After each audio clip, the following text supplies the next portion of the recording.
So usually when I start a talk, I have a few questions in the beginning of my talk or in the beginning of my course. And one of those questions is always the same question. It's, who's dying? Who's dying? And it becomes quiet. And almost never, ever, anybody reacts. So people go quiet. Maybe sometime one raises a hand, but most of the time none. And that's delusive. Because then my next phrase comes, and I say, that's strange, because you are all dying. You are all dying. Every day is a day closer to your death. This started from the day you were born. You are dying. People don't like hearing that. They don't like to hear that death is a certainty. They don't like to hear that every day lived is a day shorter to the final day. And when that day will come, we don't know. The only thing we are sure of is that our time is limited. You have a limited time of life on this earth. And that strikes a lot of people. That reality strikes like a hammer for a lot of people. People are afraid to look at that. People are afraid of the reality that life will end. But what if you try to turn that upside down and use that reality as a motivation? As being conscious of the fact that you have a limited time and that everything you do while you're living your life has to matter to you, has to be fulfilling, heart fulfilling to you. I think it's a very interesting point to take into your own life, to consider and to know and to be conscious of the fact that it will end. Not be afraid of it. I certainly do not want to say that you need to fear the fact that your life will end at some day. But you need to be able to ask yourself a question. And that question is, am I happy with what I am doing?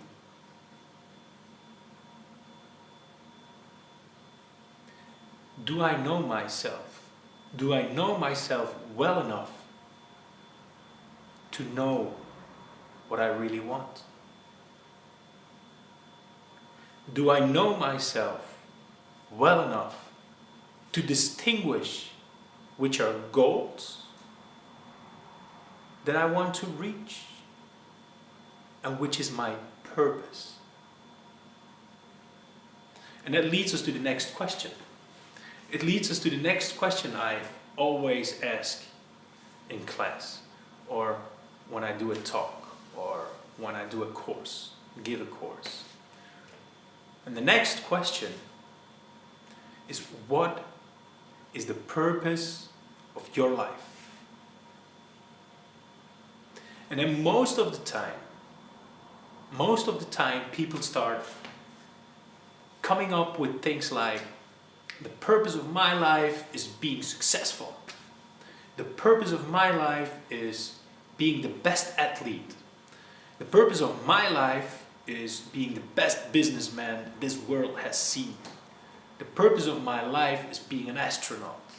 The purpose of my life is being a dentist. The purpose of my life is helping people.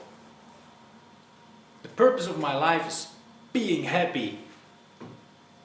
The purpose of my life is being strong. I'm sorry, but that is not the purpose of your life. Those are goals. Those are clear-cut goals. And you can work for them. And you should. As long as they fulfill you. As long as they come from the heart. You should have the heart to pursue them. To go after them. To work for them. To make the best of them. But the truth is that despite the fact that you want to be the most successful businessman in the world, it could be that you're not. Despite the fact that you want to be happy, it could be, and it will be, a fact that you will not always feel happy. And you might want to be the best athlete in the world. And this is an example. Some time ago, while I was living in Barcelona, I worked with an athlete who was training to go to the Olympics. And he was a runner, 1,500 kilometers, or 1,500 meters, sorry, kilometers, way too much. But this guy was training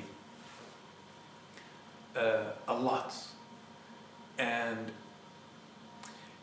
he actually asked me if I could help him motivate him to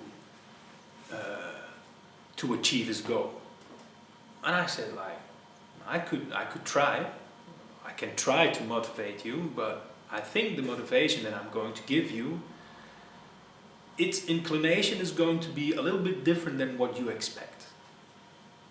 And he said, how so? I said, let me explain. Motivation is really important. You're asking me for motivation. You're asking me to teach you how to meditate so you can use it to perform better. That motivation is likely not going to give you what you need. Because your motivation is doing something, expecting to get something in return. And life ain't that short. Because anything could happen. You can cross the street in about 5 minutes and hit by a car, and your chances for the Olympics are gone. But your life isn't. Life still goes on. How do you deal with that? How will you deal with that? Even so, imagine that you get to the Olympics and you win the gold medal. What after that? What happens after that point? Does life stop? Is that it? So your motivation is really, really important, especially when you want to use meditation as a tool to better your life. Your motivation needs to come from the heart. It needs to come from the heart. Why? Because if you're expecting something in return, then you might get hurt by the fact that you are not getting out of it what you wanted. Disillusion. And this is true. So my next question in my talks and in my courses, or when I give a course, is what is the purpose of your life?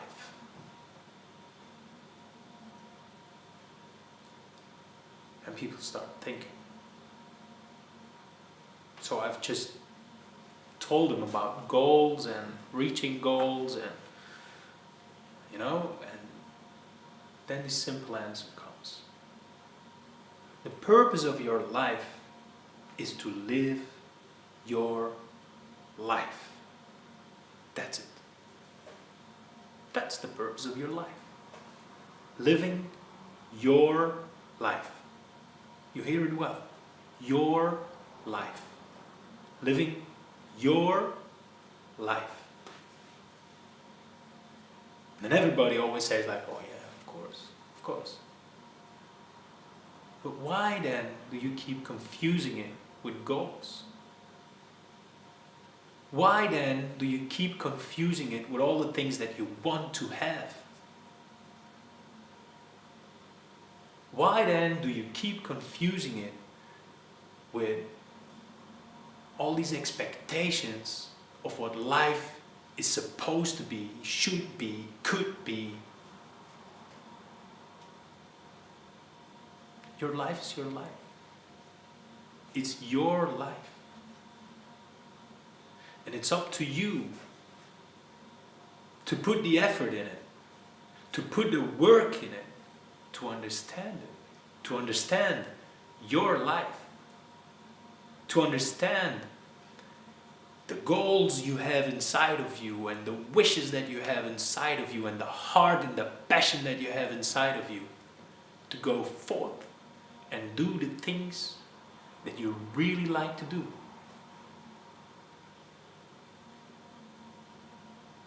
How do you do that? And how is meditation a tool for that? Because often people come to a course and they are expecting that meditation is going to give them all the answers, that meditation is going to lift them to a next stage, to a new kind of life that will get them everything they wanted. Look, I've been meditating for 30 years now. 32 to be exact. It's quite a long time. I was just a kid. And if there is something I have learned in all the years of meditation and looking at people and traveling the world, is that your life does not change because you meditate. It doesn't. Life is still the same. Life doesn't change. It still has the same ingredients. There are still the same things you have to work with. You will still have to encounter negative thoughts, positive thoughts, negative feelings, positive feelings. What changes is your consciousness. What changes is the fact that you slowly but surely get to know who you are, how you work inside here and outside. And that is the power that meditation can enable you, if your motivation is the right motivation. So when we speak about motivation, you need to understand what I mean with right motivation. See, it's like when you are giving somebody a gift. Are you giving somebody a gift expecting something in return? Or are you giving somebody a gift because you like that person and you want that person to be happy with what you are giving him or her? It's very different. That's a very different perspective. How many times do we give expecting something in return? Now be honest to yourself. How many times?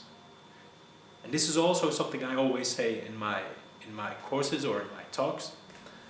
Like, you can lie to the world. You can lie to me. You can lie to everybody.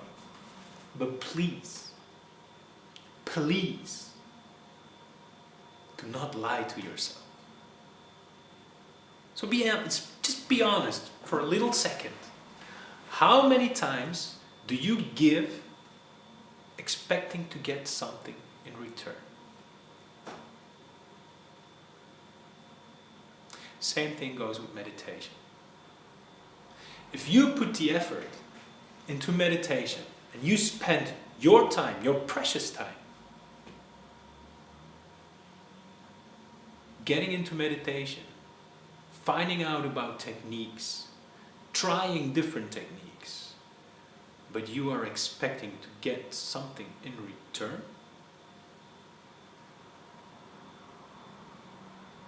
then you are bound to disappoint it.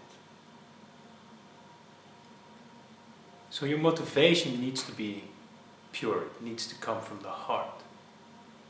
Your motivation cannot be a lie, not to yourself. Not to yourself.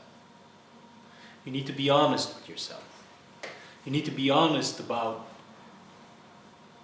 the things that you want. You need to be honest about how you are expecting things from the things that you do. You need to be able to be honest about that. And if you are able to be honest about that, not lie to yourself, you'll also be able to have a clearer view. To have a clearer view of what is really important. To have a clear view that what is most important is life itself. Your life and the life of everything around you. And from that perspective, you initiate a complete different kind of meditation. You initiate a complete different style of meditation, to say so. Because when you truly, from your heart, do not expect to get anything in return other than making of yourself a better version of you, to understand yourself, so you can have a more peaceful life, so you can have a life where freedom is a true feeling, where you can really experience what freedom is. Then there is no disappointment, because you're not expecting anything in return. You're just searching for your truth. Your truth. That's what you're searching for, your truth. So your motivation needs to be very clear. And when that motivation is clear, when you are searching to know your mind, when you are searching to know you, then eventually, slowly but surely, that better person will arise. It will come forth. And it will come forth in the benefit of all living beings.